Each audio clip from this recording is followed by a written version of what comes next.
اعوذ باللہ من الشیطان الرجیم بسم اللہ الرحمن الرحیم۔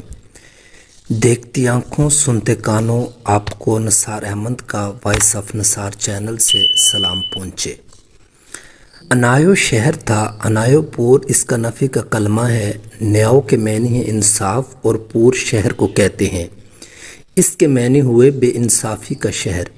چنانچہ ایک گروہ اور ایک جیلا اس شہر میں جا پہنچے اور چیزوں کا بہاؤ پوچھا۔ سب کا بہاؤ 16 سیر گیہوں بھی، 16 سیر چنے بھی، 16 سیر گھی بھی، 16 سیر نمک بھی، 16 سیر گوشت بھی، 16 سیر غرض سب کا ایک ہی بہاؤ۔ گروہ نے یہ حال دیکھ کر چیلے سے کہا کہ یہاں سے چلو، یہ شہر رہنے کے قابل نہیں، یہاں کھرے کھوٹے سب ایک بہاؤ ملتے ہیں۔ چیلا نے کہا ہم تو یہاں ہی رہیں گے، خوب گھی کھائیں گے، طاقت آئے گی۔ ہر چند گروہ نے سمجھایا مگر اس نے ایک نہ مانی۔ خیر ایک عرصہ تک وہاں رہے، افراد سے سب چیزیں ملیں۔ چیلا کھا کھا کے خوب موٹا ہوا۔ ایک وقفہ اتفاق سے ایوان شاہی پر پہنچا۔ راجا کے یہاں ایک مقدمہ پیش تھا۔ وہ یہ کہہ دو چور کسی مہاجن کے یہاں کیے گئے چوری کرنے نقب دے کر ایک باہر پیرے پر رہا، ایک اندر گیا، اس پر وہ دیوار گر پڑی، دب کر مر گیا۔ اس کے ساتھی نے دعویٰ دائر کر دیا کہ اس نے ایسی کمزور دیوار بنائی تھی کہ وہ گر پڑی۔ مہاجن حاضر کیا گیا، اس نے عذر کیا کہ میرا قصور نہیں، معمار نے ایسی دیوار بنائی تھی کہ معمار حاضر کیا گیا۔ اس سے پوچھا، اس نے کہا مزدور نے گارا پتلا کر دیا تھا، اس نے اینٹ کو اچھی طرح نہیں پکڑا۔ مزدور حاضر کیا گیا، اس سے پوچھا گیا، اس نے کہا سکہ نے پانی زیادہ چھوڑ دیا تھا اس لیے گارا پتلا ہو گیا۔ سکہ حاضر کیا گیا، اس نے کہا سرکاری ہاتھی میری طرف دوڑا آ رہا تھا، مشک کا دانہ میرے ہاتھ سے چھوٹ گیا اس لیے پانی زیادہ پڑ گیا۔ فیلبان کو حاضر کیا گیا، اس نے کہا کہ ایک عورت بجتا ہوا زیور پہنا آ رہی تھی، پازیب کی جھنکار سے آتی چونک گیا، وہ عورت حاضر کی گئی۔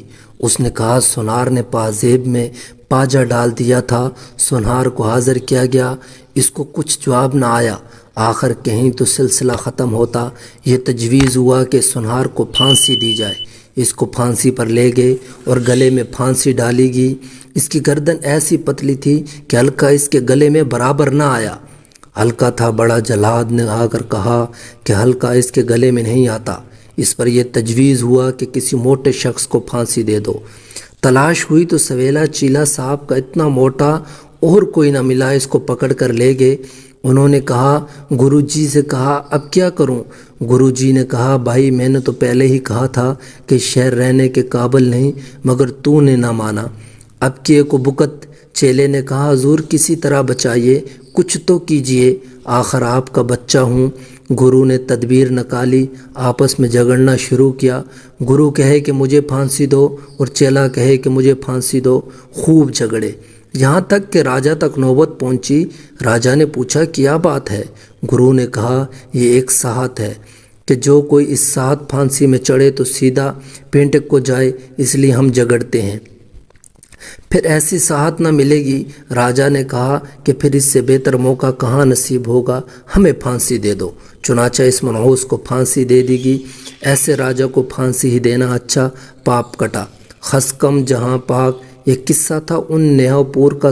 بہت سے لوگ مسلمان ہو کر ایسی ہی سلطنت سمجھتے ہیں، خدا کی جیسی ان نیاؤ پور کی حکومت کے کوئی قاعدہ اور قانون نہیں، اندھا دھند معاملہ ہے جس کے کچھ اصول ہی نہیں۔ آج کے اس واقعے سے ہمیں یہ سبق حاصل ہوتا ہے کہ ایسے جاہل حکمرانوں سے بچنے کی اللہ سے دعا مانگنی چاہیے۔ بے شک جب حکمران صالح نہ ہو تو ان کا اثر پورے علاقے پر پڑتا ہے۔ اللہ تعالی ہمیں عقل و سمجھ سے معمور فرمائے اور اللہ تعالی ہمیں اپنی زندگی کو سنوارنے کی توفیق عطا فرمائے، آمین یا رب العالمین۔